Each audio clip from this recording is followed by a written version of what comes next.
الحمد لله نحمده ونستعينه ونستغفره ونؤمن به ونتوكل عليه ونعوذ بالله من شرور أنفسنا ومن سيئات أعمالنا من يهده الله فلا مضل له ومن يضلل فلا هادي له ونشهد أن لا إله إلا الله وحده لا شريك له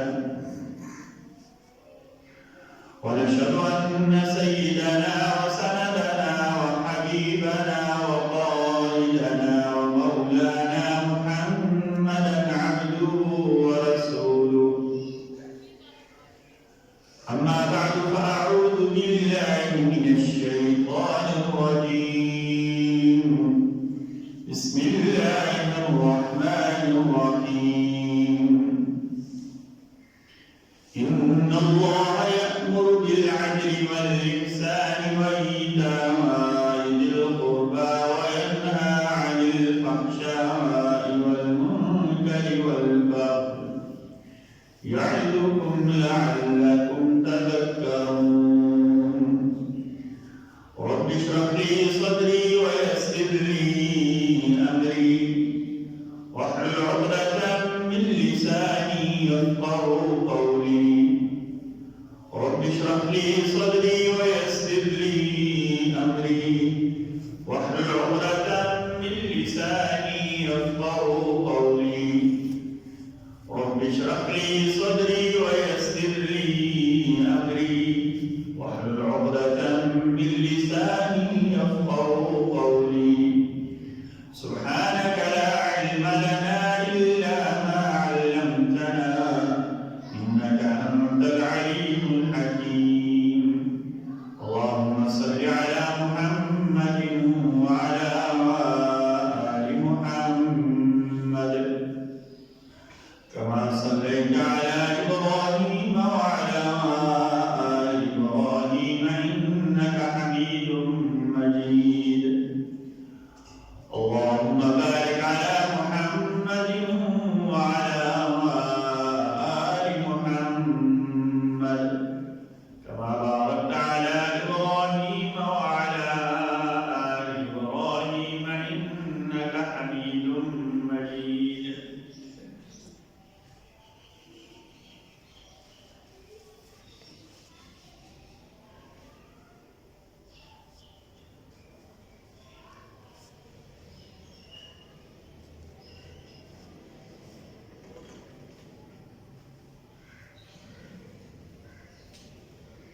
آج 18 سفر المظفر 1441 ہجرت نبوی صلی اللہ علیہ وسلم 18 اکتوبر 2019 عیسوی جمعہ کا انتہائی مبارک بابرکت اور پاکیزہ دن ہے۔ حسب معقول ہمارا آج کا موضوع ہے خلافت راشدہ، اور پھر خلافت راشدہ میں سے بھی سیدنا علی رضی اللہ عنہ وارضاہ کی حکومت بیان کر رہے ہیں۔ پچھلی جمعہ میں بیان کیا تھا کہ سیدنا علی رضی اللہ عنہ کا پولیسنگ کا نظام کیسا تھا، لا انفورسمنٹ ایجنسیز سیدنا علی نے کیسے منظم کی ہوئی تھی، سیدنا علی قانون کے نفاذ اور قانون کے نفاذ والے اداروں کی ترتیب اور انہیں منظم کیسا کرتے تھے۔ ان میں نہیں بیان کیا تھا کہ سیدنا علی رضی اللہ عنہ نے اپنے زمانے میں پولیس کو منظم کیا، پولیس کے آئی جیز مقرر کیے۔ اسی طرح اسبق بن نباتہ نامی ایک شخصیت تھی، انہیں سیدنا علی نے سی آئی ڈی یعنی مباحث کا یا خفیہ پولیس کا سربراہ بنایا۔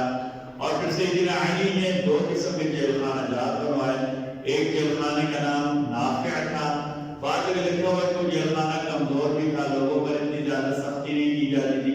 اس کی وجہ یہ تھی کہ ہمیشہ کبھی کبھی وہ ہوتا ہے کہ ایک بندہ معزز ہے، شخصیت ہے، لیکن وقتی جرم کی وجہ سے ساری زندگی اچھی گزری ہے، کسی وجہ سے اسے جرم کا ارتکاب ہو گیا، اس کے مقابلے میں ایک اور بندہ ہے جو ہے ہی عادی مجرم. ان دونوں کے جرم تو ایک جیسا ہوگا لیکن ان دونوں کے ذاتی کردار میں زمین اور آسمان کا فرق ہوگا. تو ایسے بندے جن کا کردار عام طور پر اچھا تھا لیکن وقتی اشتعال کی وجہ سے یا کسی وجہ سے جرم ہو گیا، جو سیدنا علی کے دور میں ایسے بندوں کو نافع نامی جیل میں رکھا جاتا تھا. اور جو عادی مجرم ہوتے تھے جن کا کام ہی جرم کرنا ہوتا تھا، قتل و غارت گری جن کا پیشہ ہوتا تھا، جو عادی قسم کے ڈکیت ہوتے تھے، جو عادی قسم کے راہزن ہوتے تھے، ان کے لیے مخیص نامی جیل خانہ تھا. مخیص کا مطلب ہوتا ہے ذلیل کر دینے والا. انہیں انتہائی سختی سے وہاں رکھا جاتا تھا. اب جب قانون نافذ کرنے والے ادارے ہوں گے تو ان کے ساتھ ایک جڑا ہوا موضوع ہوگا نظام عادل، یعنی کورٹس کا نظام، جوڈیشری سسٹم یا عدالتی نظام. تو آج انشاءاللہ باذن اللہ تعالیٰ ہم سیدنا علی رضی اللہ عنہ کا عدالتی نظام بیان کریں گے. آپ کے ہاں عدالتی نظام کیا تھا یا اصول قضاء کیا تھے، قانون کی سماعت یا مقدمات کی سماعت کے فیصلے کیسے ہوتے تھے، ان کا طریقہ کار کیا تھا، قاضی کی اہلیت کیا ہوتی تھی، کچہری کہاں قائم کی جاتی تھی، مقدمات کا وکالت کیسے ہوتی تھی، اور قاضی کے فرائض کیا کیا تھے، قاضی کون کون سے کام سر انجام دیتے تھے. قاضی یعنی جج. سیدنا علی کے دور کے مشہور قاضی کیا تھے. پھر آخر ہم انشاءاللہ باذن اللہ تعالیٰ سیدنا علی کے دور کے چند مقدمات کے فیصلے بیان کریں گے انشاءاللہ باذن اللہ تعالیٰ زندگی. تو اگلے جمعہ کو تفصیل کے ساتھ کہ سیدنا علی حدود کا نفاذ کیسے کرتے تھے. حدود ان سزا کو کہتے تھے جن کی تعیین شریعت نے کر دی ہے. قتل کے بدلے قتل، عزل کے بدلے عزل یا دیت کے فیصلے، چوری کی سزا، شراب نوشی کی سزا، اسی طرح کیا کہتے ہیں زنا کی سزا اور ارتداد کی سزا کہ جو بندہ زندیق ہو جائے یا مرتد ہو جائے، ایمان چھوڑ دے، اس کو سزا کیا اور کیسے دینی ہے. قتل کی سزا کیا ہوگی، قتل کی کتنی قسمیں ہیں اور ان میں کیا کیا سزائیں ہیں. اور اسی طرح کیا کہتے ہیں چوری میں ہاتھ کاٹنا یہ حدود میں سے ہے.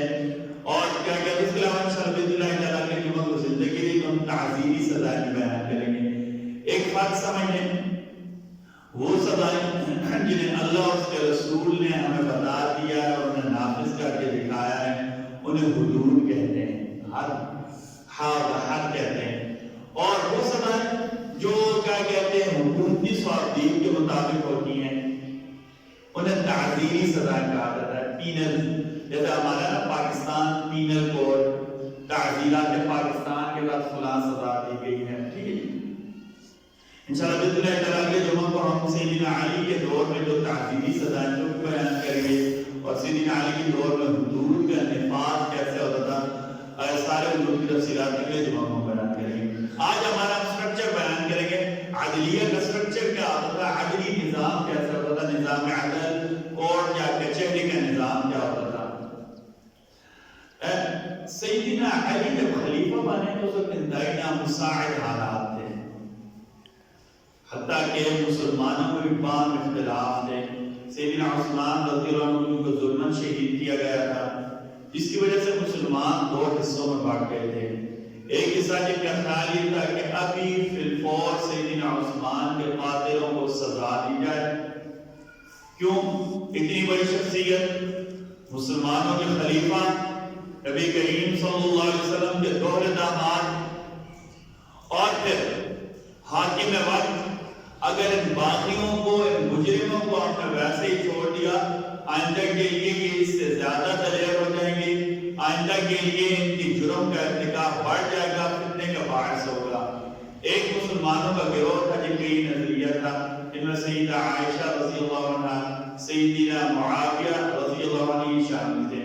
اور دوسرا سیدنا علی کیونکہ خلیفہ تھے، حکومت چلانے کے لیے ہمیں جذباتی باتوں سے ہٹ کر کئی زمینی حقائق دیکھنے پڑتے ہیں.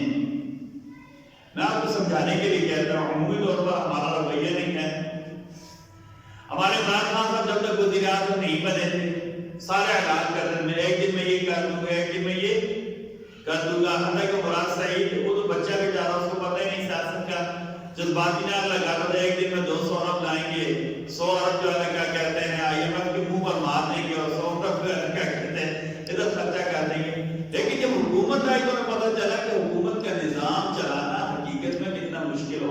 اور پھر ہمارے جیسے ملکوں میں یہاں نظام چلانا اور زیادہ مشکل ہوتا ہے. آپ یہ سمجھانے کے لیے میں آپ اس کو ذہن میں رکھیں. سیدنا علی جب خلیفہ بنے تو کتنے مشکل حالات ہوگی. سیدنا عثمان رضی اللہ عنہ کو شہید کر دیا گیا. مسلمانوں کا باہمی اختلاف، باغی روش عروج پر، شرارتی گروہ سلام دندناتے پھر رہے ہیں. ایک طرف تو یہ چیلنج ہے کہ مسلمانوں کی اتنی بڑی سلطنت کو سنبھالنا، کم از کم 40 لاکھ مربع کلومیٹر یا اس سے زیادہ کی سلطنت کو سنبھالنا، ملکی نظام کو چلانا اور کیا ملک کو مستحکم کرنا، حکومت کو مستحکم کرنا، اور دوسری طرف اندرونی جو باغی تھے، اندرونی سازشیں تھے، ان سے نبرد آزما ہونا. ان حالات کے باوجود یہ خلفاء راشدین کی عظمت دیکھیں، صحابہ کرام رضوان اللہ تعالی علیہم اجمعین کی آؤٹ اسٹینڈنگ کمٹمنٹ دیکھیں کہ ان سارے حالات کے باوجود، اتنے مشکل حالات کے باوجود سیدنا علی نے آتے ہی نظام عدل کو منظم کیا. اور اسی بارے میں سیدنا علی کا مشہور مقولہ بھی ہے، آپ کی بات بھی ہے کہ ظلم کے ساتھ، کفر کے ساتھ حکومت قائم رہ سکتی ہے، لیکن عدل کے بغیر حکومت یا نظام نہیں چل سکتا. کافروں کی حکومت چل جائے گی، کفر کی حکومت چل جائے گی، لیکن جس حکومت میں چاہے مسلمانوں کی بڑی سے بڑی حکومت ہو، نظام عدل یا عادلانہ نظام نہیں ہوگا، وہ حکومت نہیں چل سکے گی. اور اگر ہم اس کو مقولہ سے ہٹ کر حقیقت کے طور پر لیں تب بھی یہ بات اظہر من الشمس ہے کہ جیسے سورج ظاہر ہو جاتا ہے اس کا کوئی انکار نہیں کر سکتا، ایسی بات حقیقت کے اتنے قریب ہے، آپ جتنی مرضی کوشش کریں ہم اس کا انکار نہیں کر سکتے. کافروں کی حکومتیں چل رہی ہیں، ان کا نظام عدل کے قریب نظام ہے، اگر 100% عدل نہیں ہے، عدل کے قریب نظام ہے، ان کی حکومتیں چل رہی ہیں اور بڑے اچھے طریقے سے چل رہی ہیں. سیدنا علی میں نے آپ کو بتا دیا نامساعد حالات، مشکل حالات، سیدنا عثمان کی شہادت. اب ایسے میں ملک کو منظم کرنا، پچھلی دفعہ میں بیان کیا تھا کہ پولیس کے نظام کو منظم کیا. آج ہم بیان کریں گے سیدنا علی نے نظام عدل کو، کورٹس اور کچہری کے جو سسٹم ہے اسے کیسے منظم کیا ہے، عدلیہ کا نظام کیسے منظم کیا ہے. اچھا، سیدنا علی نے قضاء کے اصول، مقدمات کے فیصلہ کے اصول وہی برقرار رکھے جو سیدنا صدیق اکبر رضی اللہ عنہ کے دور میں تھے، جو سیدنا عمر فاروق کے دور میں تھے، جو سیدنا عثمان غنی کے دور میں تھے. سیدنا علی نے سارے اصول، سارا نظام برقرار رکھا. سیدنا علی نے سارا اصول، سارا نظام برقرار رکھا. اب یہاں سے ایک اور بات سمجھنے کی آپ کوشش کریں کہ سیدنا علی نے نظام اس لیے برقرار رکھا کہ نظام انتہائی باریک بینی پر مبنی تھا. خلافت راشدہ کا نظام عدل انتہائی باریک بینی پر مبنی تھا. اچھا، خلافت راشدہ کی قضاء کے اصول، خلافت راشدہ عمومی اس لیے کہہ رہے ہیں کہ جو ابوبکر کا نظام تھا، جو عمر کا نظام تھا، جو عثمان کا نظام تھا، سیدنا علی نے 100% اسے ہی برقرار رکھا تھا. ایک دفعہ نجران کے عیسائی تھے، وہ آج سیدنا علی کے پاس تو عمر نے ہمارے بارے میں ایک فیصلہ کیا تھا، ہم اس کے بارے میں اپیل چاہتے ہیں. نبی وہ فیصلہ آپ بدلے. سیدنا علی کا مجھ سے کا اظہار کیا اور کہا تمہارا کیا خیال ہے، عمر سے زیادہ فیصلہ کرنے والا بھی کوئی ہوگا؟ عمر سے بہترین فیصلہ بھی کوئی کر سکتا ہے؟ اس سے تو ایک جو ہے سیدنا علی کا سیدنا عمر کے اوپر اعتماد پتہ چلتا ہے، اور دوسرا یہ پتہ چلتا ہے کہ ایک اصول ہے، قضاء کے اصول یاد رکھیں، اگر بار بار ہم فیصلہ بدلاتے رہیں گے تو ہمیشہ مجرموں کو فائدہ ہوتا رہے گا. اچھا، سیدنا علی کے قضاء کے اصول یہ تھے، مقدمات کے بارے میں فیصلہ کرنے کا اصول. پہلے یہ دور نبوی کا منہج اختیار کیا. نبی کریم صلی اللہ علیہ وسلم جن اصولوں پر فیصلے کرتے تھے وہی اصول برقرار رکھے گئے. نمبر 2، عدلیہ کو باریک بینی سے منظم کیا، انتہائی باریک بینی سے. قضاء کے بارے میں، عدالتوں کے بارے میں، وہاں کے جو اہلکار ہوتے تھے ان کے بارے میں انتہائی باریک بینی سے، شخصیت سے لے کر عمومی اجتماعیت تک ایک ایک چیز کو پرکھا گیا. اچھا، یہاں سے ایک بات اور یاد رکھیں کہ سیدنا علی اور سیدنا سیدنا عمر نے عدلیہ کو خلافت راشدہ میں خصوصی طور پر منظم کیا ہے، باقاعدہ طور پر منظم کیا ہے، اور مقدمات کی سماعت کے متعلق اصول وضع کیے، اصول بنائے کہ فلاں مقدمہ کی سماعت ایسے کرنی ہے، اس قسم کا کیس آ جائے اس کی ایسے سماعت کرنی ہے۔ اور پھر جو ریاستی حکام مطلب گورنرز ہوتے تھے یا جو کیا کہتے ہیں لا انفورسمنٹ کے ادارے ہوتے تھے، ان کو سیدنا علی سیدنا عمر باقاعدہ خط لکھتے تھے کہ ہم نے یہ نظام نافذ کرنے کا فیصلہ کیا، لہذا آپ کے زیر اختیار جو علاقہ میں یہ نظام آپ نے ایسے نافذ کرنا ہے۔ نمبر 3، عدلیہ کے دائرہ کار کو وسعت دی، عدلیہ کے دائرہ کار کو وسعت دی۔ پہلے تک حدود کے متعلق قاضی سماعت کرتا تھا، آج اگر دعوانی اور دوسرے جو مقدمات ہیں وہ بھی قاضی کا دائرہ اختیار میں دی، اور فیصلوں کو اور عدالتی امور کے انجام دینے کے لیے قاضی کو مکمل آزادی دی، قاضی کو مکمل آزادی دی۔ سیدنا علی اور سیدنا عثمان نے دو نظامی بنایا کہ قاضیوں کے فیصلے کی دوبارہ پڑتال کرائی، کوئی خصوصی فیصلہ ہوتا تھا، زیادہ بڑا فیصلہ ہوتا تھا، اس کی نظر ثانی کا ریویو کر کے پھر اس کے بعد اس کا نفاذ کرتے تھے، یعنی پہلے ہی فیصلہ نافذ کرنے سے پہلے ہی فیصلہ مقاصد سے دیکھتے تاکہ کسی قسم کی شک و شبہ کی گنجائش نہ رہے۔ ہمارا فیصلہ نافذ ہوتا ہے، اس کے بعد ریویو کی پٹیشن دائر کرتے ہیں۔ اصول کیا؟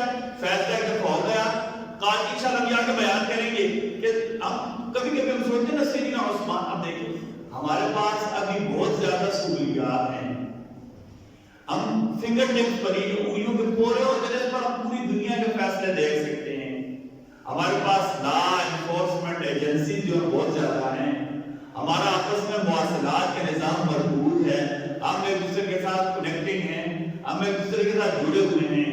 اس زمانے میں 1430 سال پہلے 1441 سال پہلے تصور کریں کہ ظاہر اتنی زیادہ تیز رفتاری کی مواصلات میں، لیکن اس کے باوجود آج تک لوگ مثالیں دیتے ہیں، ہم تو جو کم مثالیں دیتے ہیں، جو کفار ہیں جنہیں ہم کافر کے تو مثالیں دیتے ہیں کہ عمر کا فلاں نظام ایسے تھا، تو اس پر ہمیں غور کرنے کی ضرورت ہے۔ آخر تو کون سی وجہ تھی کہ ان کے فیصلے کم مواصلات کے باوجود، کم وسائل کے باوجود، پیچیدہ مقدمات کے فیصلے اتنے مضبوط ہوتے تھے کہ 1400 سال کے بعد بھی لوگ ان کی مثال دینے پر مجبور ہیں۔ یہ اتنی زبردست کمٹمنٹ کیا ہوتی تھی کہ آج تک لوگ ان کے فیصلوں کی مثال دیتے ہیں۔ اس کی دیگر وجوہات کے ساتھ ان کا اخلاص، اللہ اس کے رسول پر ان کا توکل اور بھروسہ، اور اس کا یہ تھا کہ کوئی فیصلہ عجلت میں یا جلدی نہیں نافذ کرتے تھے۔ فیصلہ نافذ کرنے سے پہلے خصوصی طور پر فیصلوں کی جانچ پڑتال کی جاتی تھی تاکہ کسی کو نقصان نہ ہو، کسی فریق کی حق تلفی نہ ہو جائے۔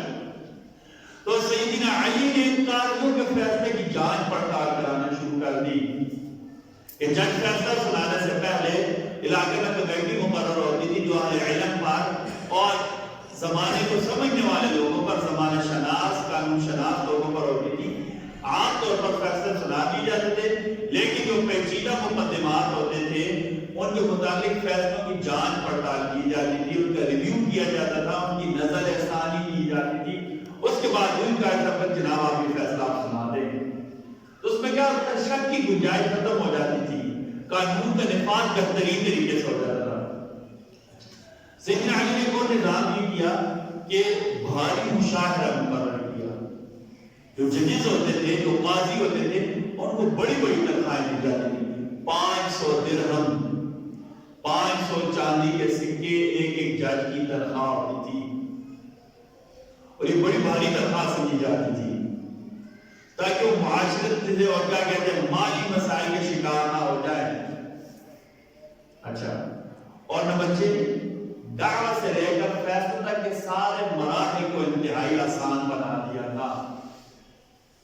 دعوت سے لے کر فیصلہ تک کے سارے مراحل کو انتہائی آسان بنا دیا گیا تھا۔ تو کہتے ہیں ایزی ٹو اپروچ یا ایزی ٹو ایکسیس، آسان ترین بنا دیا تھا، جو دعوت کرنے والا تھا اس کے لیے بھی اور جو کیا کہتے ہیں مدعی ہوتا تھا اس کے لیے بھی انتہائی آسان بنا دیا گیا تھا۔ ہمارے یہاں کبھی کبھی یہ سسٹم غلط ہو جاتا ہے،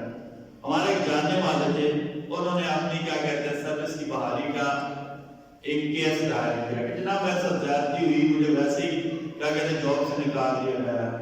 اچھا اب جس دن ان کا پیش ہونا لازمی تھا نا، ان کو اسلام آباد ہائی کورٹ میں پیش نہیں ہونے دیا گیا. وجہ کیا تھی کہ ہمارے سابق صدر جناب آصف زرداری صاحب کا کیس تھا، انہوں نے پیشی تھی پورے ہائی کورٹ کو، اسلام آباد ہائی کورٹ کو مختلف قانون نافذ کرنے والے اداروں نے گھیر رکھا تھا.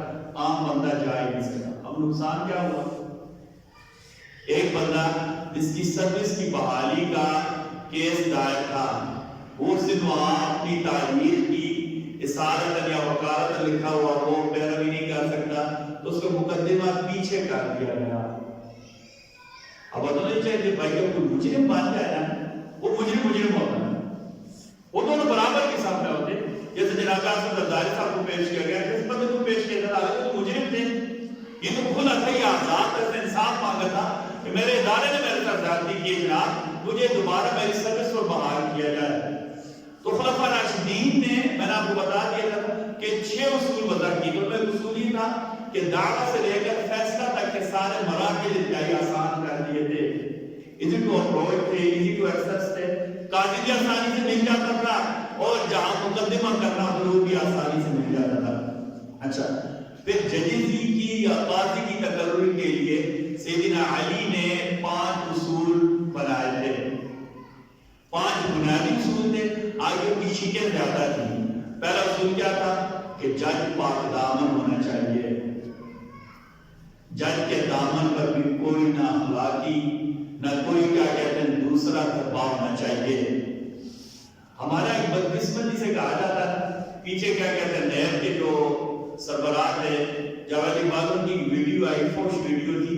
اب لوگ کہتے ہیں بھائی اس ویڈیو کا عدالت کے فیصلے سے کیا تعلق ہے؟ بھائی جب ایک جج خود بااقدار نہیں ہے، ایک اتھارٹی، ایک مجاز بندہ خود بااقدار نہیں ہے، تو جناب کل کسی اور سے بلیک میل ہو جائے گا، اسی ویڈیو سے بلیک میل ہوتا رہے گا، وہ کیسے فیصلہ صحیح کرے گا؟ سیدنا علی نے پہلا اصول کیا مقرر کیا؟ جج کے لیے وہ انتہائی بااقدار ہو. بااقدار بندے کو بلیک میل نہیں کر سکتا. اب ہمارے یہاں بدقسمتی سے کبھی کبھی ہم کیا، میں آپ کو بتاتا ہوں نا، یہ کہتا ہے کہ ہماری سوسائٹی لبرل ہونی چاہیے، لیکن جو یورپ کے لبرل ہیں اور ہمارے لبرل میں زمین آسمان کا فرق ہے. وہ کسی اصول کے تحت لبرل ہے نا، ہم تو ویسے ہی کیا کہتے ہیں جو بات اصل میں ہم نے لبرلزم کیا بنایا، دین کی مخالفت بنائی ہے. ٹھیک ہے، تو جج پاک دامن ہونا چاہیے. سیدنا علی نے پہلا اصول بنایا، جج کے کردار کے اوپر کوئی دھبا نہیں ہونا چاہیے. نمبر 2، جج کو بردبار ہونا چاہیے. برداشت کا مادہ جج میں زیادہ ہونا چاہیے.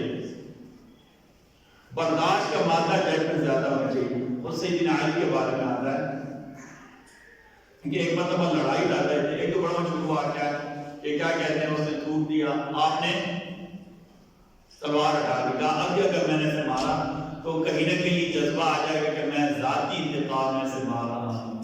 ایک مرتبہ آپ لڑائی میں تھے، آپ نے مخالف کے اوپر حملہ کیا تو اس کے کیا کہتے ہیں شرمگاہ ننگی ہو گئی، اس کی جو سترگاہ کی ظاہر ہو گئی.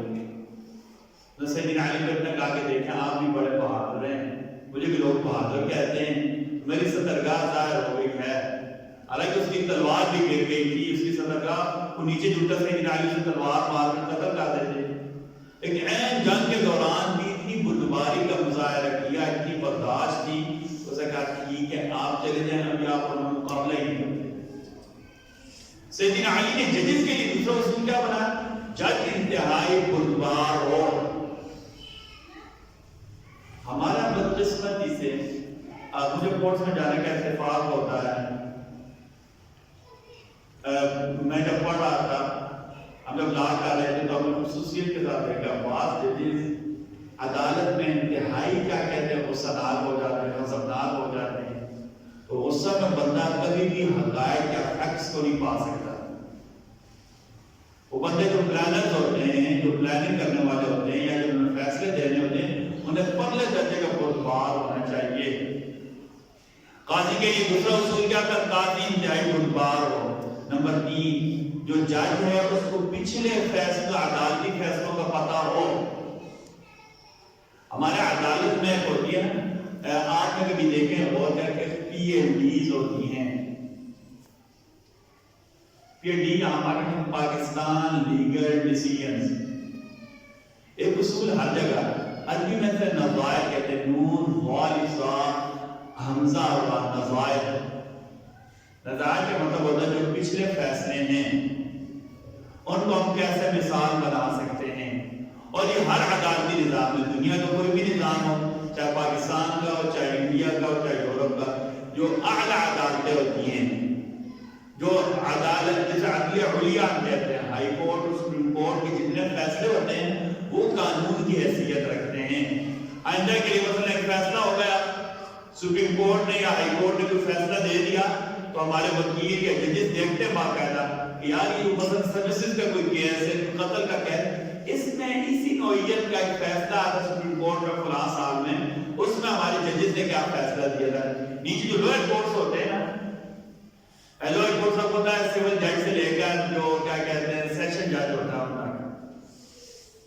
سول جج سے لے کر ان کے فیصلوں کو بطور مثال یا بطور نظیر نہیں پیش کیا جا سکتا، لیکن ہائی کورٹ کے فیصلوں کو، فیڈرل شریعت کورٹ کے فیصلوں کو پاکستان میں اور سپریم کورٹ کے فیصلوں کو بطور قانون پیش کیا جا سکتا ہے۔ تو سیدنا علی نے قاضیوں کے لیے ایک اصول کیا بنایا، قاضی کو پچھلے فیصلوں کا بھی پتہ ہو، جو ججوں سے پتہ ہو کہ اس مقدمہ کے بارے میں فلاں جج نے یہ فیصلہ کیا ہے، اور تیسرا اصول یہ بنایا کہ بعض کیسز میں کنسلٹنسی ہو، مشاورت ہو، پیچیدہ کیس، ایک تو نارمل کیسز ہوتے ہیں، پیچیدہ کیس آ گیا، پیچیدہ کیس آ گیا تو ضروری نہیں ہے کہ جج کو ساری چیزوں کو پتہ ہو، بعض ججز ہوتے ہیں نا وہ حدود کے یعنی قتل کے کیسوں کے ماہر ہوتے ہیں، فوجداری کیسز کے ماہر ہوتے ہیں، بعض اب پیچیدہ صورتحال پیش آ جاتی ہے، تو ایسے کیسز میں جج کا کام کیا ہے، وہ جو اس سے متعلق لوگ ہیں ان سے مشورہ کر لے، اور سیدنا علی نے ایک قانون بنایا تھا کہ جج کو چاہیے کہ پیچیدہ کیسوں میں اہل علم سے مشورہ کریں۔ اچھا، نمبر 5، جج کے لیے اصول یہ تھا کہ ملامت کی پرواہ نہ کرے۔ ملامت اس معنی میں ہوتا ہے کہ یار فلاں اعلیٰ اتھارٹی کیا کریں گے، میرے ملک کا ایک قانون ہے، میں اسے من وعن نافذ کرنے کا پابند ہو جاؤں۔ میں آپ کو اس کی ایک مثال دے دوں، ہمارے ہاں آسیہ کا ایک کیس تھا، میں نے یہاں پوری تفصیل کے ساتھ آپ کو بیان کیا تھا، ننکانے کی ایک عورت تھی، اس کا کیس تھا، انتہائی عجلت میں، انتہائی جلدی میں، اس زمانے کے جو چیف جسٹس ثاقب نثار، انہوں نے اس کیس کو فیصلہ سنا، ہائی کورٹ تک، سیشن جج سے لے کر ہائی کورٹ تک، میں نے آپ کو پوری تفصیل بتائی کہ اس کے تفتیشی کون تھے اور جنہوں نے فیصلہ دیا سیشن جج، انہوں نے کتنی باریکی سے فیصلہ دیا تھا، پھر ہائی کورٹ میں باقاعدہ کیسز کی سماعت ہوئی، کتنے سالوں کیس چلا، پورا موقع فراہم کیا گیا۔ اچھا، ہمارے یہاں جو ثاقب نثار صاحب نے انہوں نے فیصلہ باقاعدہ ہے کہ لکھا کہ دنیا کیا کہتی ہے، حالانکہ جج کا کام اخلاقی بھاشن دینا نہیں ہوتا ہے، اس کا کام ہوتا ہے قانون نافذ کرنا، اور قانون نافذ خوش طریقے سے ہوتا ہے، ٹھیک ہے جی۔ تو اس وقت کے جج صاحب نے چیف جسٹس صاحب نے لگا کہ دنیا کیا کہے گی، حالانکہ جج کے بارے میں کہا ملامت کی پرواہ نہ، دنیا تو وسیع کہتی ہے، کل ہم قتل کے کسی مقدمے کو سزا دے دیں گے کسی مجرم کو تو اس کے لوگ کے بعد جا کر ہمیں برا بھلائی کہیں گے، انہوں نے تھوڑے اچھا کہنا ہے۔ جج کا کام ہوتا ہے فیکٹس کو، لیگل فیکٹس کو سامنے رکھ کر فیصلہ دے، نہ کہ جذبات کی روح میں بات کر فیصلہ دے۔ سیدنا علی نے ایک اصول کیا بنایا تھا ججز کے لیے کہ جج کسی ملامت کی پرواہ نہیں کریں گے۔ میں دوبارہ سیدنا علی کے ججز کے بارے میں آپ کو اصول بتا، نمبر 1 پاک دامن ہو، نمبر 2 جج بردبار ہو، دوسرا سابقہ فیصلوں کا علم ہو، تیسرا اہل علم سے پیچیدہ مقدمات میں فیصلہ کریں، نمبر 5 کسی ملامت کی پرواہ نہیں کریں۔ جیسے سیدنا علی نے ایک اور اصول کیا، لیکن میں نے آپ کو پہلے بتا دیا تھا، ہم جذباتی طور پر کبھی کبھی ہم نے پورا احاطہ نہیں کیا ہوتا کسی موضوع کا بیان کیا، جیسے ہمارے یہاں عمومی طور پر مسجدوں میں بھی احاطے کرتے ہیں، جب خلفاء راشدین کی ہم سیرت بیان کرتے ہیں ہم جذباتی، سیدنا علی کی یہ فضائل اس میں کوئی شک نہیں ہے، لیکن ہمیں یہ غور کرنا چاہیے کہ سیدنا علی نے جو 5 سال حکومت کی یا خلافت راشدہ حکومت 40 سال رہی ہے، خلافت راشدہ کتنے سال رہی ہے؟ 40 سال، 40 یعنی 30 سال خلافت راشدہ رہی ہے، 10 سال نبی کریم صلی اللہ علیہ وسلم مدینہ میں دور تھے، تو ان 30 سالوں میں خلفائے راشدین نے ایک ملک کا نظام چلایا ہے۔ سیدنا عمر کے دور میں 22 لاکھ مربع کلومیٹر تھا، سیدنا عثمان کے دور میں 40 لاکھ مربع کلومیٹر تھا، سیدنا علی کے دور میں 44 لاکھ مربع کلومیٹر تھا۔ میں نے پتا پاکستان کا رقبہ 7,84,000 مربع کلومیٹر ہے۔ 7,84,000 ہم ایک نظام کے تحت چل رہے ہیں۔ تو کیا ہم نے کبھی سوچا ہے کہ 44 لاکھ مربع کلومیٹر آباد دنیا کو چلانے کے لیے کیا نظام نہیں تھا؟ ہم نے اس نظام پر غور ہی نہیں کیا۔ حالانکہ اس بارے میں ہماری اسلامی تاریخ بھری ہوئی ہے، ہمارے فقہاء نے، ہمارے علماء نے، ہمارے جو مسلمان نے اس بارے میں بہت زیادہ کام کیا ہے۔ میں یہ آپ کے سامنے بیان کرتا ہوں، ہمارے ہم نے کورس میں کتاب پڑھی تھی اصول القضایا کہ اسلام کا نظام عدل، اس پر خلفائے راشدین کے باقاعدہ فیصلے تک نقل کیے گئے تھے، کون سے مقدمے کی انہوں نے کیسے کیا کہتے ہیں تفتیش کی، کیسے سماعت کو، کیسے اصول بیان کیے۔ اچھا، سیدنا علی کے دور میں نقشہ بنایا گیا کہ جو کچہری ہے، جو محکمہ ہے، جو عدل کا نظام ہے، اس کا محل وقوع کیا ہونا چاہیے، اس بارے میں ایک بنیادی اصول بنایا گیا کہ شہر کی مرکزی جگہ پر ہمیشہ محکمہ قائم ہو۔ کچہری یا عدالتیں ایسی جگہ پر ہوں جو ہر کسی کی رسائی میں ہوں۔ کچہری کا محل وقوع کیا ہونا چاہیے؟ ہر کسی کی رسائی ہو کچہری تک۔ سیدنا علی نے، ہمارے مسلمانوں میں ایک جج مشہور ہے قاضی شریح بن حارث، قاضی شریح بن حارث، آپ تقریباً 60 سال جج رہے ہیں، اور کہتے ہیں قاضی شریح کے بارے میں آپ ایک محاورہ مشہور تھا کہ لومڑی کے بارے میں آتا ہے تئی چالاک ہوتی ہے۔ کہتے ہیں قاضی شریح کے فیصلے اتنے باریک بین ہوتے ہیں، اگر لومڑی بولنے پر آ جائے تو بھی ان کے فیصلے کا رد نہیں کر سکتی، یعنی اتنے بہترین آپ کی ججمنٹس ہوتی تھی۔ سیدنا علی نے کچہری کے بارے میں کیا ہدایت دی کہ کچہری یا جہاں مقدمات کی سماعت ہو، ایسی جگہ ہونی چاہیے جہاں ہر بندے کی اپروچ ہو، ہر بندے کی جہاں تک رسائی ہو۔ سیدنا علی نے اس کے لیے قاضی شریح کو حکم دیا کہ وہ شہر کی جامع مسجد میں بیٹھا کریں تاکہ فریادی آسانی تک ان پر پہنچ سکیں۔ اچھا، سیدنا علی کے دور میں ایک نیا ٹرینڈ متعارف کرایا گیا، مقدمات میں وکالت کا۔ وکیل ایسے بندے کو کہتے ہیں جو میری طرف سے میرے معاملات طے کرے، جو میری رضامندی سے میرے معاملات طے کرے۔ مثلا جسے وہ کہتے ہیں پاور آف اٹارنی، اس کو کہتے ہیں پاور آف اٹارنی میں نے دے دی، میں نے کسی کو وکالت دے دی کہ جناب میں نے یہ زمین خریدنی ہے کیونکہ میں مصروف ہوں یا میرے کوئی اور وجوہات ہے، آپ میری جگہ میرے لیے جا کر زمین خریدیں۔ میں آپ کو اس کی مثال دیتا ہوں، ہمارے یہاں جب نکاح پڑھائے جاتے ہیں نا، جو دلہن ہوتی ہے، جو بچی ہوتی ہے، وہ مجلس میں نہیں ہوتی، بچی کی طرف سے اس کے نکاح کے معاملات اس کے وکیل ہمیشہ طے کرتے ہیں۔ عمومی طور پر ہمارے یہاں جو ہمارے سماج معاشرہ ہے، اس میں لڑکی کی طرف سے نکاح کے معاملات ہمیشہ اس کے وکیل طے کرتے ہیں۔ اس میں یہ تصور کیا جاتا ہے کہ یہ 100% لڑکی کی رضا کے مطابق، لڑکی کی حالات کے مطابق لڑکی کے جو وکیل ہیں ان کے معاملات طے کریں گے۔ اور شریعت اس کا نظام میں کیا ہے کہ وکیل صاحب ادھر بیٹھے رہیں، 2 بندے جا کر باقاعدہ اجازت لے کر آئیں گے کہ آپ لڑکی سے پوچھیں گے کہ آپ نے اپنے نکاح کے معاملات طے کرنے کے لیے فلاں جو آپ کے والد ہیں یا آپ کے بھائی ہیں یا آپ کے چچا ہیں، آپ نے انہیں اجازت دے دی ہے، تاکہ اس میں انٹائی ٹرانسپیرنٹی ہو، اس میں شفافیت ہونی چاہیے۔ سیدنا علی کے دور میں باقاعدہ مقدمات میں وکالت کا آغاز ہوا۔ اس پر ہم بات نہیں کرتے کہ ہمارا موجودہ وکالت اور زمانے کی وکالت میں کیا فرق ہے، اس پر ہم بات نہیں کرتے، یہ اور موضوع۔ اچھا، سیدنا علی کے دور میں مقدمات میں وکالت کی بنیاد پڑی۔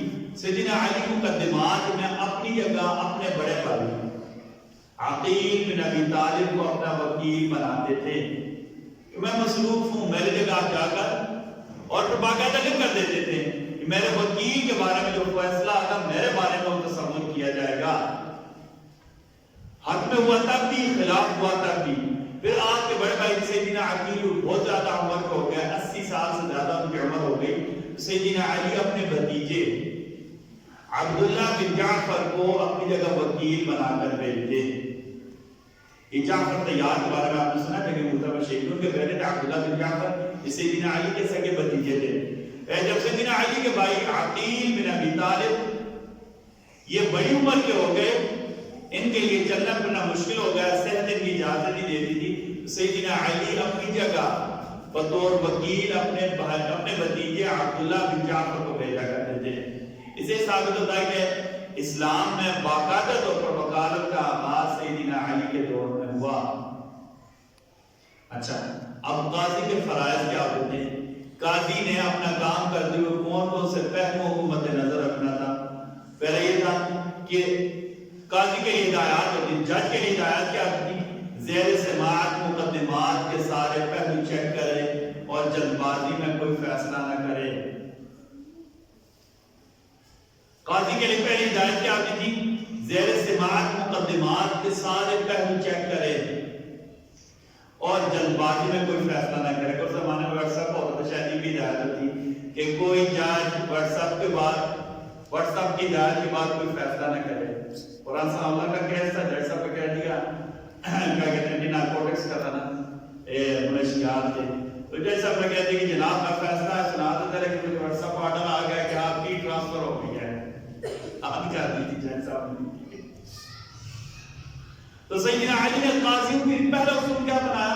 زیر سماعت مقدمات کے سارے پہلوؤں کا جائزہ لینا ہے، جلد بازی میں کوئی فیصلہ نہیں کرنا. فریقین کے درمیان مساوات قائم کرنی ہے. دیکھیں جب تک فیصلہ نہ ہو جائے نا، مجرم اس وقت مجرم بننا، فیصلہ سے پہلے اس کا حق جو ہوتا ہے اسے دینا ہے. میں آپ کو دو مثالیں دیتی ہوں. سیدنا علی ایک دفعہ عدالت میں گئے تو قاضی نے آپ کو ابو تراب کہا. ابو تراب کو نیت ہوتی ہے اور عربوں میں کو نیت فخر کی علامت سمجھی جاتی ہے. سیدنا علی کے بارے میں کیس آیا تو آپ بطور مدعا علیہ عدالت میں گئے. جج صاحب نے آپ کو کہا ابو تراب آپ کے بارے سے کہا آپ میرا مقدمہ دوسری عدالت میں ٹرانسفر کر دیں، کیونکہ مجھے لگتا ہے آپ مجھ سے مرغوب ہو گئے ہیں. آپ نے مجھے اس لقب سے پکارا جو کنیت و فخر کا لقب ہے. اس سے مجھے لگتا ہے کہ دوسرے فریق کی حق تلفی ہوتی، لیکن کتنا زبردست اصول ہے. اصول کیا بنایا کہ فریقین کے درمیان مساوات قائم کرے. سیدنا علی کے پاس ایک بندہ آیا، 2 دن رہا، کھاتا پیتا رہا، بطور مہمان آیا. 2 دن بعد سیدنا علی کے بعد مسجد میں بیٹھا ہوا کہا جناب میرا فلاں بندے کے ساتھ مقدمہ یہ کاغذات لائے ہیں. سیدنا علی سے کہا آپ یہاں سے چلے جائیں اور دوسرے فریق کو بھی ساتھ دے کر آئیں، کیونکہ ابھی میں نے آپ کے مقدمہ کی سماعت اگر شروع کر دی یہ لگے گا کہ آپ کو میرے پاس بطور مہمان رہے تھے، میں آپ کو میزبان تھا. مجھے نہیں لگتا کہ اس مقدمہ میں ہم انصاف کے اصول قائم کر سکیں. سیدنا علی نے اس بندے کو واپس بھیج دیا. تو سیدنا علی نے کیا کہا؟ فریقین کے درمیان مساوات قائم کرنی، مدعی مدعا علیہ کے درمیان دوران سماعت مساوات قائم کرنی ہے. اچھا، سیدنا علی نے ایک تیسرا اصول بنایا تھا کہ دوران سماعت مدعی کو یا مدعا علیہ کے ساتھ اونچا نہیں بولنا، جذبات کا آخر نہیں بولنا، ڈانٹنا نہیں ہے. سیدنا علی کے دور میں ایک جج کا نام تھا ابو الاسود الدولی. ابو الاسود الدولی سیدنا علی کے دور میں بصرہ کے یہ چیف جسٹس تھے. سیدنا علی نے معزول کر دیا. وہ آیا کہا سیدنا علی میں نے تو سارے فیصلے انصاف کے مطابق کیے ہیں، میرے اوپر بدعنوانی کا الزام نہیں ہے، میرا کردار اجلا ہے، آپ نے مجھے برطرف کیا. سیدنا علی نے کہا کہ میں جب دورہ کے لیے گیا تھا میں آپ کی عدالت کے باہر کھڑا تھا، میں نے دیکھا کہ آپ مقدمہ کی سماعت کے درمیان لوگوں کے ساتھ اونچی آواز میں غصے میں بول رہے ہیں. آپ ذرا سمجھے اس بات کو. میں کسی کے اوپر غصہ کر دوں تبھی طور پر دل میں آئے گی کہ مجھے اپنا مخالف لگے گا. ہم جب کہتے ہیں خلافت راشدہ کا نظام ہمارا آئیڈیل ہے، ہم اس لیے کہتے ہیں نا جج اونچی آواز سے مقدمہ کی سماعت کے دوران مدعی یا مدعا علیہ یا فریق کے ساتھ نہیں بولے گا. چیف جسٹس بصرہ کو اس لیے معزول کر دیا سیدنا علی کو ان کے بارے میں پتہ چلا یا سنا کہ وہ فریق ڈانٹتے ہیں. ہمارا صاحب نصاب ہوتا کھڑے کھڑے دھمکیاں دے دیتا تھا یہ کر دو. جج کی شان کے خلاف ہے. جج اس کے لیے نہیں ہوتا کہ لوگوں کو یہ تو پتہ کیا ہوتا ہے. اور پھر کہتے ہیں کہ لوگ کہتے ہیں ابھی جانب نے کہا تھا نا کمینے جب عروج پاتے اپنی اوقات بھول جاتے ہیں. اس سے یہ ثابت ہو رہا تھا کہ کمینے جب عروج پاتے ہیں اپنی اوقات بھول جاتے ہیں. جج کا کام کیا انتہائی متبادی سے تحمل کے ساتھ دونوں فریقین کی بات سنیں, دونوں فریقوں کی بات سنیں. سیدنا علی نے کیا کیا کہ فریقین کے درمیان دوران مقدمہ فریقین کو ڈانٹنا نہیں ہے. اچھا چوتھا کہ ذاتی خواہش کو کبھی بیچ میں نہیں لانا, ذاتی خواہش کو بھی بیچ میں جج نے نہیں لانا. اچھا اور نمبر 5 جج کے لیے فیصلہ کرنے کا اصول کیا تھا؟ پیچیدہ معاملات میں اہل علم سے مشورہ کرنا ہے. انسٹروٹ کے جو مسئلے جج اور فوجداری مقدمات کے بارے ہیں. اب جیسے ایک ٹیکنیکل معاملہ آ گیا, جیسے ہمارا میں آپ کو سمجھانے کے لیے کہہ رہا ہوں, ٹھیک ہے, اس لیے کہہ رہا ہوں جیسے ہمارے ہاں کیا کہتے ہیں وہ قطر سے ہمیں جو گیس کا معاہدہ کیا تھا شاید فرعون عباسی کے دور میں, وہ نیب کا معاملہ چل رہا ہے. ایسے معاملات میں ضروری نہیں کہ جج صاحب کو اس پورے معاملات میں پتہ ہو کہ ٹیکنیکل معاملات ہیں. تو اب جج صاحب کیا کریں گے کہ جو اس شعبے کے ماہر لوگ ہیں ان سے مشورہ کریں گے میرے پاس یہ حقائق ہیں, اب بتائیں میں نے اس بارے میں کیسا فیصلہ کرنا ہے, مجھے بریف کریں. مجھے سیدنا علی نے اصول بنایا تھا پیچیدہ معاملات میں جو شعبے کے ماہر ہیں ان سے لازم مشورہ کرنا ہے اور ان کی رائے درج کرنی ہے کیس میں. یہ معاملہ میرے پاس آیا تھا, میں نے فلاں بندے سے مشورہ کیا, وہ ٹیکنیکل بندہ تھا تو مجھے یہ رائے دی اور میں اس کا یہ درج کرنے لگا ہوں. اچھا میں آپ کو مثال دیتا ہوں. سیدنا عثمان کے پاس ایک کیس آیا, پیچیدہ معاملہ تھا. سیدنا عثمان نے کہا جاؤ سیدنا علی کو اور سیدنا طلحہ کو بلا لاؤ, میں ان سے مشورہ کروں گا. اور انہیں اگلے دن کی تعلیم دے دی کہ آپ سرکاری طور پر مہمان رہیں, آج میں آپ کی مقدمہ کا فیصلہ نہیں کر سکتا, مجھے اس معاملے میں صحیح طرح سے ادراک نہیں ہو رہا.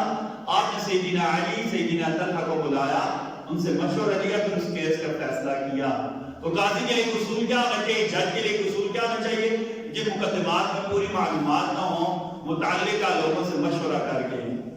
اچھا چلو کہ اب آپ کو سیدنا علی کے دور کے جو مشہور ججز سے ان کا تھوڑا سا آپ کو تعارف کرا دیتا ہوں. میں نے کہا جب ہم یہ کہیں گے نا کہ خلافت راشدہ ایک مکمل نظام ہے, ہم نے پچھلی مرتبہ پولیسنگ کا پورا نظام بیان کیا کہ سیدنا علی کا پولیس کا نظام کیا تھا, سیدنا علی کا کیا کہتے ہیں مباحث کا یعنی خفیہ پولیس کا نظام کیا تھا, سیدنا علی کے دور میں آئی جی کون کون سے تھے, سیدنا علی جیل میں کیا کون کون سی جیل بنے میں کیا نظام تھا. اور انشاءاللہ آج میں آپ کو بتانے لگا ہوں کہ سیدنا علی رضی اللہ عنہ کے دور میں ججز کون کون سے تھے, کون کون سے مشہور جج تھے. باقی بہت زیادہ ہے کہ جو مشہور میں کے بارے میں بتانے لگا ہوں. سیدنا علی کے دور میں سب سے پہلا اور مشہور جن کا نام ہے شریح بن حارث. قاضی شریح بہت مشہور ہے, مولانا صاحب ہمارے جو علماء وہ جانتے ہیں, قاضی شریح بہت زیادہ مشہور ہیں. سیدنا علی نے شریح بن حارث کو کوفہ کا چیف جسٹس بنایا. تو لئے کورٹ سے ہم کو بہت زیادہ لمبی تعداد ہو جائے گی, ٹھیک ہے, ہم جو بڑے جائے گے بڑے صوبوں کے ان کے بارے میں آپ کو بتانا ہے. سیدنا علی نے شریح بن حارث کو کوفہ کا چیف جسٹس بنایا اور 500 درہم آپ کی تنخواہ مقرر کی.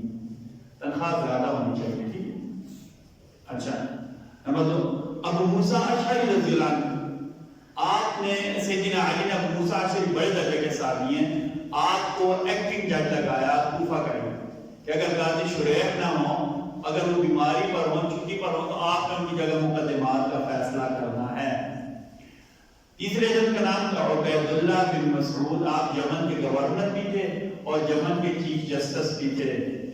یمن کی عالی عدلیہ کا آپ کا نام تھا عبید اللہ بن مسعود. سیدنا علی کے دور کے چوتھے جو مشہور جج تھے ان کا نام تھا عثمان بن حنیف. عثمان بن حنیف بھی بصرہ کے چیف جسٹس تھے. سیدنا علی کے دور میں بصرہ کے چیف جسٹس کا نام تھا عثمان بن حنیف. اچھا نمبر 5 سیدنا علی کے دور میں قیس بن سعد, آپ مصر کے گورنر بھی تھے, مصر کے جج بھی تھے. مصر کے گورنر بھی تھے, مصر کے چیف جسٹس بھی تھے. بعد میں سیدنا علی نے ان کو چیف جسٹس بنا دیا. آپ کل وقتی چیف جسٹس ہیں اور گورنر پتہ کسے بنایا؟ سیدنا ابو بکر کے بیٹے محمد بن ابو بکر کو گورنر بنا دیا. میں نے آپ کو پہلے بتایا ہمارے یہاں تاریخ پر ایسے گہرا غبار چھایا ہوا ہے, کالے بادل چھائے ہوئے ہیں, حقائق کے ٹھیک ہونے دے دے. سیدنا علی نے اپنے دور میں قیس بن سعد کو پہلے مصر کا چیف جسٹس بھی بنایا, گورنر بھی بنایا. جیسے بات تھا کہ قیس بن سعد یہ ساتھ نبی وقاص کو بیٹھے ہیں کہ آپ جو مصر کے چیف جسٹس ہیں اور آپ کے گھر سیدنا ابو بکر کے بیٹے محمد کو مصر کا گورنر لگا دیا.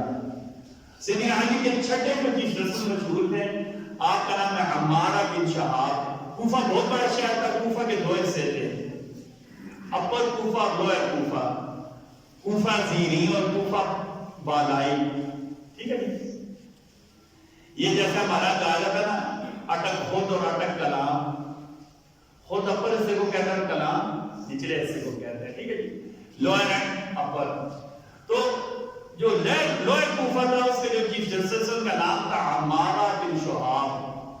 عمارہ بن شہاب یہ لوئر کوفہ کے یا زیریں کوفہ کے چیف جسٹس تھے سیدنا علی کے دور میں. قسم بن عباس نبی کریم صلی اللہ علیہ وسلم کے چچزاد بھائی تھے اور سیدنا علی کے بھی چچزاد بھائی تھے. سیدنا علی نے 2 سال انہیں مدینہ کے چیف جسٹس بنایا, 2 سال بعد آپ کو مکہ اور طائف کا چیف جسٹس بنا دیا. 8ویں جو چیف جسٹس کا نام تھا جعدہ بن حبیرہ المخزومی.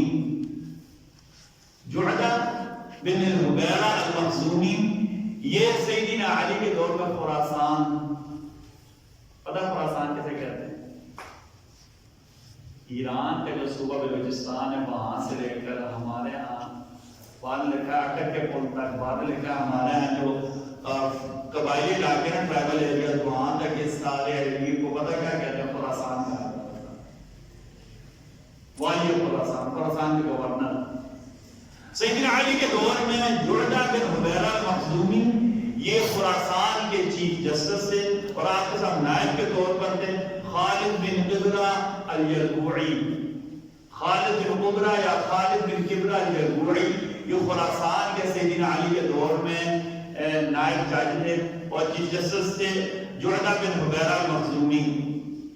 سیدنا علی کے دور میں 9ویں جو چیف جسٹس ان کا نام تھا عبداللہ بن عباس. یہ نبی صلی اللہ علیہ وسلم کے چچزاد بھائی تھے. آپ بصرہ کے گورنر بھی تھے, بصرہ کے مفتی بھی تھے, بصرہ کے جج بھی تھے. نائب کے طور پر آپ کے ساتھ تھے عبد الرحمن بن یزید الخدانی. عبداللہ بن عباس بصرہ کے گورنر بھی تھے, بصرہ کے مفتی بھی تھے سیدنا علی کے دور میں اور بصرہ کے چیف جسٹس بھی تھے. آپ کے ساتھ اسسٹنٹ تھے یا نائب جو آپ کے چیف جسٹس تھے ان کا نام تھا عبد الرحمن بن یزید الخدانی. سیدنا علی کے دور میں 10ویں جو چیف جسٹس ان کا نام تھا محمد بن حمزہ عبیدہ سلمانی. محمد بن حمزہ عبیدہ سلمانی. اچھا, یہ قاضی شریف کے نائب تھے.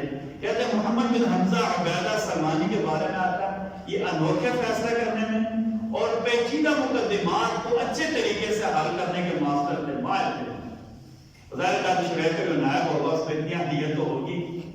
ان کا نام تو محمد بن حمزہ عبیدہ سلیمانی. یہ کوفہ میں قاضی شریف کے نائب کے بارے میں آتا ہے, انوکھے اور مشکل مقدمات کے فیصلے کرتے تھے. سیدنا علی کے دور میں 11ویں چیف جسٹس کا نام تھا محمد بن یزید بن خلیدہ الشیبانی. محمد بن یزید بن خلیدہ الشیبانی یہ سیدنا علی کے دور میں 11ویں چیف جسٹس تھے اور آپ کوفہ میں تھے. اچھا, سیدنا علی کے دور میں حدود, میں نے آپ کو بتایا مقدمات کی 2 قسمیں ہوتی ہیں شریعت میں. حدود وہ مقدمات جیسے قتل, چوری, زنا, ارتداد, مرتد ہو جانا, ان میں حدود کا نفاذ ہوتا ہے. حدود ایسے مقدمات کو ایسے کیسے کہتے ہیں ان کے بارے میں اللہ کی کتاب اور اللہ کے رسول نے فیصلہ کر دیا مقدمات میں یہ سزا دی جائے گی. شراب پینے پر حد ہے, زنا کرنے پر حد ہے, قتل کرنے پر حد ہے, ارتداد پر حد ہے, چوری کرنے پر حد ہے. حد کتنی قسم کی ہیں؟ 5 قسم میں آپ کو. اچھا, کچھ ایسے کیسز ہوتے ہیں جن میں ریاست کو, اسٹیٹ کو اختیار ہوتا ہے کہ وہ قانون سازی کرے اور سزا دے. اس کو کیا کہتے ہیں؟ تعزیر. کیا کہتے ہیں؟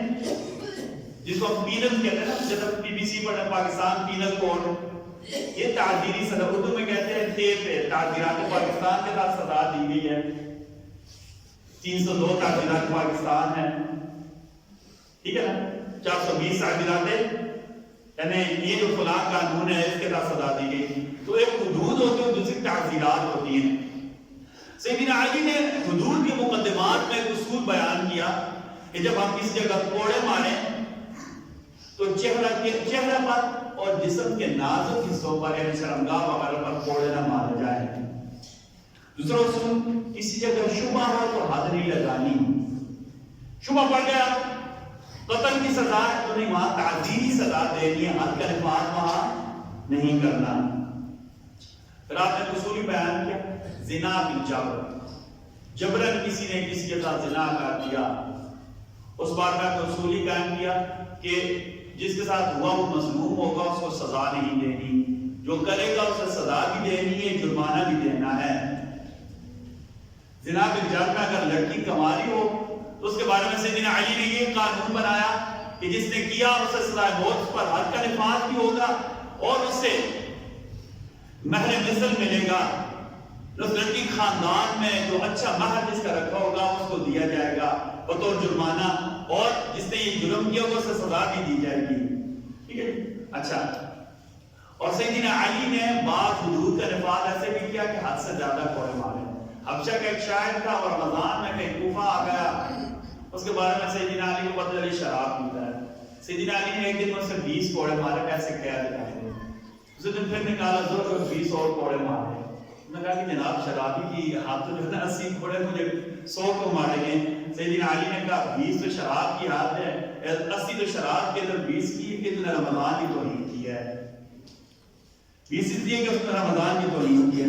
یہ میں نے آپ کو نظام بتا رہا ہے. ہمارے ہاں میں نے آپ کو پہلے بتا دیا یہ سیدنا علی کا نظام ہے. اگر انشاءاللہ اگلے جمعہ کو ہم بیان کریں گے سیدنا علی چوری، قاتل، بدعنوانی میں کیسے جو ہے شرعی سزا کا نفاذ کرتے تھے. میں نے آپ کو پورا نظام بتا دیا. ہمارے پاس پورا کیا کہتے ہیں آئیڈیل نظام ہے. میں آپ کو ایک بات بتاتا ہوں، ہمارے میں نے آپ کو بتایا، اکثر میں بتاتا رہتا ہوں، مولانا محمد امیر وہ گریج اسٹیشن پشاور کی مسجد میں امام تھے. گریج اسٹیشن کو پشتوں میں بجلی گھر کہا جاتا ہے. اردو میں بجلی گھر ہی ابھی جو کہ ہم زیادہ پڑھ لے گئے اردو مار رہی ہے. اردو میں متبادل الفاظ کا ذخیرہ ہم نے چھوڑ دیا ہے. میں نے کئی مرتبہ اس پر بات کی، میں نے آپ کو بتایا تھا ہم اس حد تک اپنی زبان کو نہیں سنبھال سکے. ہماری زبان ایک دن ایسا آ گیا کہ غیر زبان میں ملاوٹ کی وجہ سے کہیں مار ہی نہ جائے. میں آپ کو ایک مثال دیتا ہوں. آپ میں سے کوئی بندہ بھی موبائل فون نکال لے. اب موبائل اردو کا لفظ نہیں ہے، پتہ ہے نا آپ کو. ہم کہتے ہیں موبائل اسکرین، یہ اردو اسکرین اردو کا لفظ نہیں ہے. موبائل کی پروگرامنگ، یہ پروگرامنگ اردو کا لفظ نہیں ہے. میں آپ کو ایک موبائل کی مثال دیتا ہوں، ٹھیک ہے. ہم کہتے ہیں ٹچ کیا، یہ ٹچ اردو کا لفظ نہیں ہے. یہ بات ہے نہیں. ہم کہتے ہیں کہ سافٹ ویئر خراب ہو گئے، سافٹ ویئر اردو کا لفظ. اب ایک موبائل کے بارے میں 5 میں نے آپ کو موٹے لفظ بتا دیے ہیں. دنیا کی ساری زبانوں میں آپ کو عربی کی ایک مثال دیتا ہوں. عربی میں ٹچ کو لمس کہتے ہیں، پروگرامنگ کو برمجہ کہتے ہیں. ٹھیک ہے نا. پروگرامنگ بہت اچھا. موبائل کو ہاتف کہتے ہیں یا جوال کہتے ہیں. جوال کی مطلب گھومنے پھرنے والی چیز. اچھا، ابھی ہم کیا کہتے ہیں؟ اسکرین کو شاشہ کہتے ہیں عربی میں. جو اپنی زبانوں کو زندہ رکھنا چاہتے ہیں وہ اپنی زبانوں پر توجہ دیتے ہیں. ہمیں تو صرف فرصت نہیں، مولوی نے یہ کیا، مولوی نے یہ کیا، مولوی نے یہ کیا. ہمارا حال یہ ہے کہ ہم کیا کہتے ہیں موبائل کے بارے میں اردو میں ترجمہ نہیں کر سکیں اور ہر بات پر مولوی مولوی مولوی. ٹھیک ہے. جیسے ہر بات پر ہمیں ہینڈسم نظر آتا ہے، ایسے ہر بات پر ہمیں مولوی بھی نظر آتا ہے. ٹھیک ہے. کہتے ہیں بندہ جتنا مرضی جرم کرے تو ہینڈسم نا. مولانا محمد امیر بھی صاحب رحمۃ اللہ تعالیٰ ان کے ساتھ دلیل، ان کے ساتھ بڑا عالم ماں دوبارہ پیدا نہیں کر سکتی ہے. اور حق کہنا چاہے اپنے بھی اس کی ذات میں آ رہے ہیں ان کو بڑا ختم تھا. ان کے ایک بیان ہے وہ میں اس کو سنا تھا. کہا کہ میں اللہ کی قسم اٹھا کر کہتا ہوں. چلو ایک بات بتاتا ہوں، تھے بڑے سخت مزاج ہیں اور کیا کہتے ہیں، ایک بار وہ کہتے ہیں انہیں گرفتار کر لیا نا فوجیوں نے، قلعہ بالا حصار میں قید کر دیا. خود بھی آفریدی تھے، خود بھی جیسے ہمارا رنجر کے بارے میں آتا ہے سخت گیر ہیں، رف ہیں، ایسے ہی کہتے ہیں کہ وہ ہمارا ایف سی ہے فرنٹیئر کراپس، ان کے بارے میں آتا ہے وہ کیا کہتے ہیں بس 8ویں پاس ہی لیتے ہیں. زیادہ سوچے ساتھ نال بندہ نہیں لیتے، زیادہ سوچے تو سارے کیا کہتے ہیں وہ بڑا فیصد بن جائے نا، 8ویں پاس ہی لیتے ہیں. اچھا بعض کام جو بارڈر فورسز ہوتی ہیں نا وہاں زیادہ ذوق والا شاعرانہ مزاج بندہ نہیں چل سکتا، بتا انڈیا گولے مارے گا جناب شاعری کا لطیف کافیہ کرتے رہے. تو کچھ چیزوں میں رف اینڈ ٹف بندے چاہیے ہوتے ہیں نا، ٹھیک ہے. تو ایف سی کے بارے میں تو فرنٹیئر کراپس کے بارے میں آتا ہے کہ سارے رف اینڈ ٹف، اس بلوچستان میں لیڈیز ہیں نا رف اینڈ ٹف بندے اور موٹے دماغ والے. ٹھیک ہے یار، افسر نے آرڈر کیا تو مار دو بولا، ٹھیک ہے. تو کہتے ہیں کہ مولانا صاحب کو ایف سی نے پکڑ لیا، آپ حکومت کے خلاف بولے. مولانا صاحب نے اس کو نائب صوبیدار صاحب نے پوچھا کون نہ پٹھانوں کا پٹھان مجھے نظر آ رہا، قبیلہ ان کا افریدی. تو کہتے ہیں مولانا صاحب نے اس پر پکڑ کہ یار ایک افریدی تو فوجی بھی، ایک افریدی پھر اوپر سے فوجی بھی، پھر اوپر سے نائب صوبیدار بھی، پھر اوپر سے ایف سی میں بھی. مولانا صاحب نے کہا تیری غلطی نہیں ہے، تیری غلطی نہیں ہے. یعنی کہ حد ہوتی ہے، ایک بندہ بیڑیوں میں جھگڑا ہوا اسے کہتے ہیں یار ایک افریدی ایک پٹھان، اوپر سے پھر افریدی، پھر اوپر سے فوجی، پھر اوپر سے نائب صوبیدار، پھر اوپر سے ایف سی میں بھی. تیری کوئی غلطی جو مرضی سزا دے دو. انہیں سب تک دلیر تھے.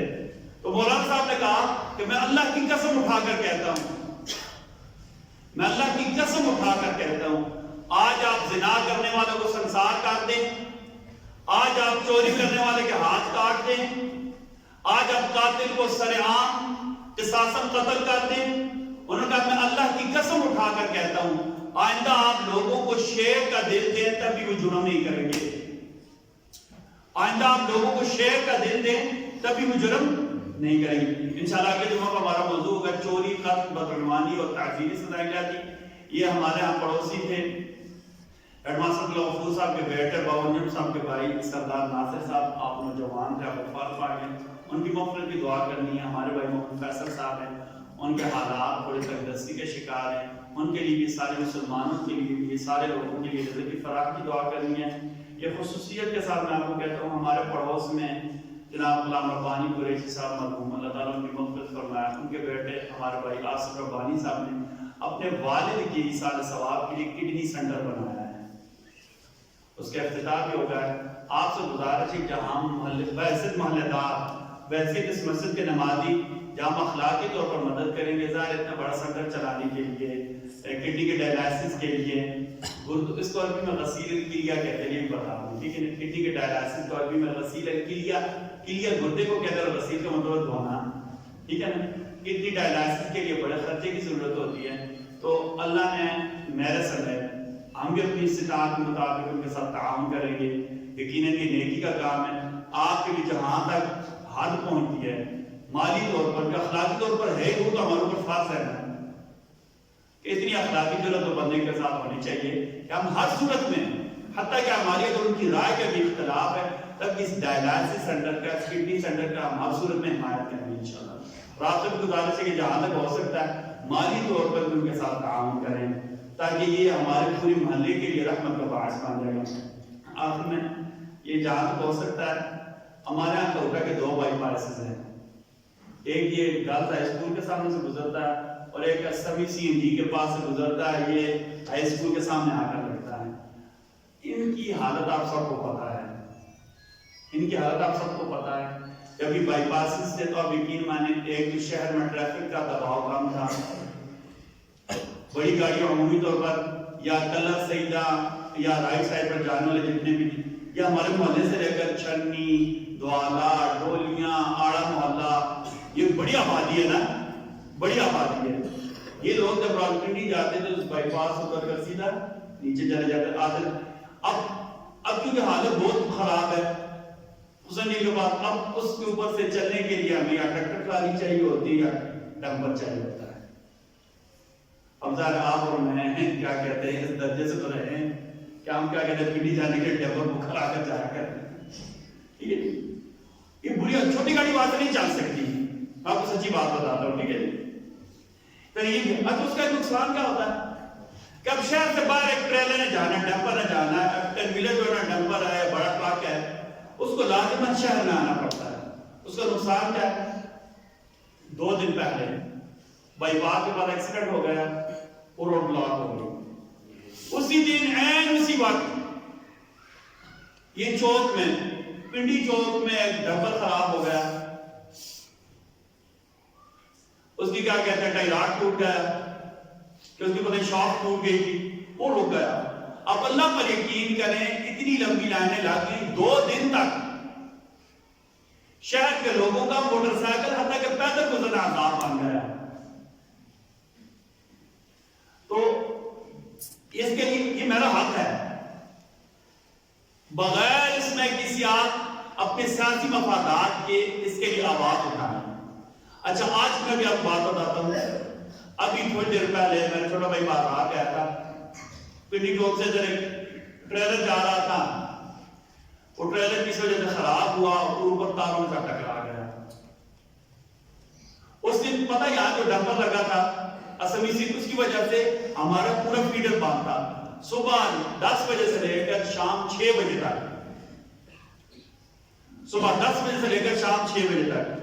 آج یہاں ایسے بس روڈ پر ایک ڈمپر خراب ہوا, علاقے کی بجلی بند ہو گئی.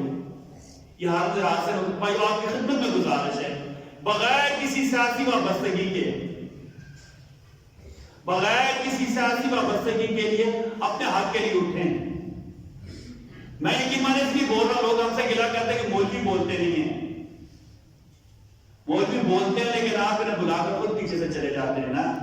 مجھے بھی ڈر لگتا ہے مولوی صاحب قدم بڑھاؤ ہم اپنے گھر جا رہے ہیں. ٹھیک ہے مگر مولوی کو پاگل کو تھا کاٹا ہے جو آپ کے حق کی بات کرے گا. بھائی وہ اپنے حق کے لیے بولنا سیکھیں, اپنے حقوق کو سمجھیں, اس کے لیے آواز اٹھائیں. ہمارے ایم پی اے صاحب, ہمارے ایم این اے صاحب, اب یہ کوئی رونا نہیں ہوتا. میری ایک بات سمجھ, یہ کوئی رونا پچھلی حکومت نے یہ کیا, پچھلی حکومت نے یہ کیا, پچھلی حکومت نے, بھائی ان کی غلطیوں کو پکڑ کر سزائیں دینا بھی آپ کے پاس اختیار ہے نا. ہم تو کہتے ہیں کہ مجرم ہے تو ان کی گردنیں اتار دیں. بھائی میرا کیا جائے گا, ایک مجرم کی کمی ہوگی نا. اب یہ آگے کا کہتے ہیں رونا, ہاتھ اگر فلاں نے یہ کیا, بھائی اس کو چھوڑیں. فلاں نے جو کچھ کیا, آپ حکومت میں ہیں, آپ کے پاس اپنے سزائیں دیں نا. میرے سامنے رونا نہ روئیں. مولوی عثمان کو بندہ آ کر روئے کہ نواز شریف نے یہ کیا, مولوی عثمان کیا کرے گا؟ بھائی میں یہاں بیٹھ کر کیا کر سکتا ہوں؟ نواز شریف میری طرف سے اس میں تو نہیں ہے نا بھائی. ٹھیک ہے مجھے سے کوئی غرض نہیں ہے. ابھی آپ کے پاس جناب حکومت ہے, آپ ہمیں چل باقی کام تو کر کے دیں گے یا نہیں دیں گے, کم از کم ہمارے 2 بائی پاس بنوا دیں. اب مجھے بتائیں میں صحیح کہہ رہا ہوں یا غلط کہہ رہا ہوں؟ بولے نا صحیح کہہ رہا ہوں غلط کہہ رہا ہوں. میں بھی پی ٹی آئی کروں یار, چلو ابھی تو بولتے تو مولانا نبی جی کہا صاحب کے خلاف ایک دفعہ کسی نے شکایت کر دی نا, لوگوں نے کہا مولوی صاحب پولیس کو آنے تو ہم آپ کے ساتھ ہیں. بالکل پولیس کیسی کی جیسی, پولیس آ گئی کہتے تو ڈی ایس پی آ گیا, لوگ سارے مولانا صاحب کے ساتھ کھڑے تھے. جس پھر کہے ان کے اوپر کیس بنا دو 16 MPO کا. ایک بندہ گیا, 2 گیا, 3 گئے, 4 گئے, 5 گیا, تو مولوی صاحب اکیلے رہ گئے. مولوی صاحب ڈی ایس پی کے پاس آ کر کھڑے ہو گئے. انہوں نے کہا یار جدھر مقتدی مولوی بھی ادھر, جدھر مقتدی مولوی بھی ادھر. ٹھیک ہے ہم بھی بھائی پی ٹی آئی کے, دیکھو میری حکومت ہے یار, میں اسکول کا باشندہ ہوں, حکومت کا ساتھ دے گیا. ضروری کیا بات اور حکومت کو گالیاں نکالی جائیں؟ بھائی اس حق کے لیے کھڑے ہو جائیں, اس حق کے لیے بولیں. اگر کوئی آپ کو کہتا فلاں ان کا جناب چھوڑے اس بات کو, میری بائی پاس کب بنے گا, میرے لوگوں کو ذلت سے, عذاب سے نجات کب ملے گی؟ جب یہ بائی پاس بنیں گے انشاءاللہ باذن اللہ. اگلا ہمارا حق ہے کہ ہم جو روڈ تھی, آپ یقین مانیں, چل بات لمبی ہو گئی, اس کو ختم کرتے ہیں. پچھلے دنوں میں ہم کیا کہتے ہیں, یہ راجہ عبد المجید صاحب نے, ان کا بیٹا احسان کی شادی تھی. ہم بیچ میں سے ہو کر وہ اڈیالہ روڈ پر, چکری روڈ پر گئے. ایک گاؤں جہاں نزدیک پہاڑ ہی پہاڑ ہیں. کیا یہ کیا کہہ رہے چک بیلی روڈ سے نکلے نا, یہ بیچ میں سے ہوتی نیلا دلہ انٹرچینج چلی جا رہی, چکری انٹرچینج یا نیلا دلہ چکوال انٹرچینج, یہ کم از کم 42-43 کلومیٹر ایسا رقبہ پھیلا ہوا ہے, بڑا رقبہ ہے. ایک ایک گاؤں جہاں 10 گھر تھے وہاں بھی کارپیٹ روڈ لگی تھی. اب یقین مانی وہاں تک کارپیٹ روڈ, اتنی بھی روڈ کچی نہیں تھی. اور بھائی ہماری مین روڈ کی حالت دیکھ لیں, بندہ روٹی کھا کر سے آدھا سے آ کوٹا آ کر دوبارہ بھوک لگ جاتی ہے, سے سب کچھ سائڈ پر لگ جاتا ہے. بھائی اللہ کے لیے اپنے حق کے لیے آواز اٹھائے. کم از کم کوٹا بائی پاس ہمارا بنیادی حق ہے, اس سے پہلے بنایا کہ یہ تھوڑے سے فنڈ سے بن جائیں گے, اس کے زیادہ 90 کروڑ فنڈ کی ضرورت نہیں ہے. اس کے لیے تو MNA سب اپنی جیب سے پیسے لگا سکتے ہیں. اگر ہم کہیں تو ابھی چندہ دینے کے لیے آپ بھی تیار ہیں آنے بھائی, حق بنتا ہے بھائی, کوئی بری بات تھوڑا ہی ہے. میرے اوپر 10,000 ڈالے, آپ 10,000 دیں, ہمارے MNA ہمارے MP سب ہمارے ساتھ کھڑے ہوں, مکی مسجد میں آ جائے, کوٹے شہر میں کھڑے ہو جائے, میں ان کے ساتھ کھڑا ہو کر چندہ کراؤں گا. یہ تو ہم خود چندہ کر کے بنوا دیں گے, لیکن اس کے لیے اتھارٹی ہمارے ساتھ ہو. میں خود جا کر نہیں زبردستی لا کر بنوا سکتا. اگر ان کے پاس فنڈ ہے تو ترجیحی بنیادوں پر کوٹا کے دونوں بائی پاس اسمی CNJ سے لے کر ہائی اسکول کے دروازے تک اور گرلز ہائی اسکول کے بنیاد سے لے کر وہ الفلاح بینک تک, یہ دونوں بائی پاس ہر صورت میں بنائے جائیں. پہلی ترجیح پہلی فرصت میں بنائے جائیں. اور پھر اگر اللہ توفیق دے تو ہمارے یہاں وہ لوگ ایسے نا قائم علی شاہ کے زمانے کی, اس زمانے کی جو ہماری روڈ ہے اسمی CNG سے لے کر کلر چوک تک, اسے بھی بنا دیا جائے تو ہم جناب آپ کا یہ احسان ساری زندگی نہیں بھولیں گے. اللہ تعالیٰ ہم سب کے سارے مسائل اپنے فضل سے حل فرمائے. ویڈیو کے نیچے سبسکرائب کے بٹن پہ کلک کریں, بیل کے آئیکن پہ کلک کیجئے تاکہ ہر نئی ویڈیو کی نوٹیفیکیشن آپ کو مل جائے.